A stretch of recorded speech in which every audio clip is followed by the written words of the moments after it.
এনেছিলাম, আমরা চেয়েছিলাম অনাস্থা নিয়ে আলোচনা হোক। স্পিকার মহোদয় বিজনেস রুলসের মধ্যে ঢুকেছেন, যেহেতু উনার বিরুদ্ধে আনার, উনি ডেপুটি স্পিকারকে দিয়ে রুলিং দিয়েছেন। আমরা জানি তিনি হাউসকে চলমান রাখছিলেন যাতে রাজ্যপালের কাছ থেকে অনুমোদন নিতে না হয়। এই কারণেই প্রথমবার 24 সালে বাজেট অধিবেশনে রাজ্যপালকে দিয়ে বক্তৃতা করাননি। আমাদের পাতা ফাঁদে আজকে ডেপুটি স্পিকার মহোদয় পা দিয়েছেন। এরপরে উইন্টার সেশন করতে গেলে ফাইলটা পাঠাতে হবে রাজ্যপাল মহোদয়ের কাছে। বিজেপির পাতা ফাঁদে আজকে পা দিয়েছেন ওরা। আমি শেষে বলে এসেছি যে আমরা যেটা চাইছিলাম, আপনি রাজ্যপালের কাছে যান, কারণ আপনি বেআইনি ভাবে 4-2-6 জনকে শপথ বাক্য পাঠ করিয়েছেন সংবিধানকে ভায়োলেট করে। তো আপনি এবারে রাজভবনে আপনি যাতে ছোটেন সে ব্যবস্থাটা আজকে আমরা করে দিই। আজকে মমতা বন্দ্যোপাধ্যায় বিরোধীদের প্রতি একটু সদয় ছিলেন, নওশাদ সিদ্দিকীর সঙ্গে আলাদা করে 3 মিনিট আমি জানি না ওনার সঙ্গে।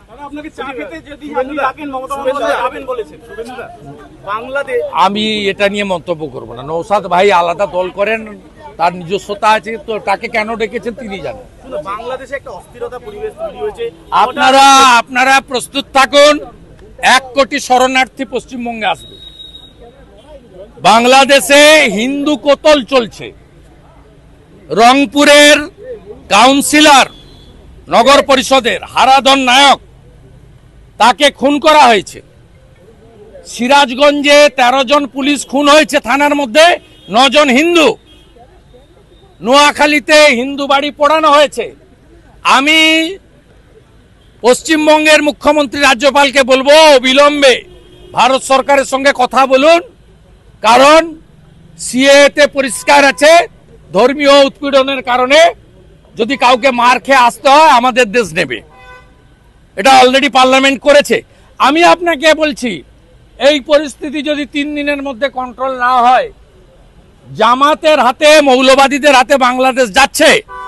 1 কোটির বেশি হিন্দু শরণার্থীকে নেওয়ার জন্য সবাই মানসিক প্রস্তুতি নেন। আমি তো প্রস্তুতি নিয়ে নিয়েছি। কেন্দ্রকে জানাচ্ছে না, এটা এক্সটার্নাল অ্যাফেয়ার্স ম্যাটার। এটা রাজ্য সরকারকে, রাজ্যপালকে জানাতে হবে। আমি দরকার হলে লিখবো জয়শঙ্করজিকে, ডাইরেক্ট করতে পারি না। তো আমি পশ্চিমবাংলার হিন্দুদেরকে অনুরোধ করব, যার যেখানে জায়গা জমি যা আছে আমাদের হিন্দু ভাইদের শরণার্থী হিসেবে রাখার জন্য আবার মানসিক প্রস্তুতি নেন 47-71-এর।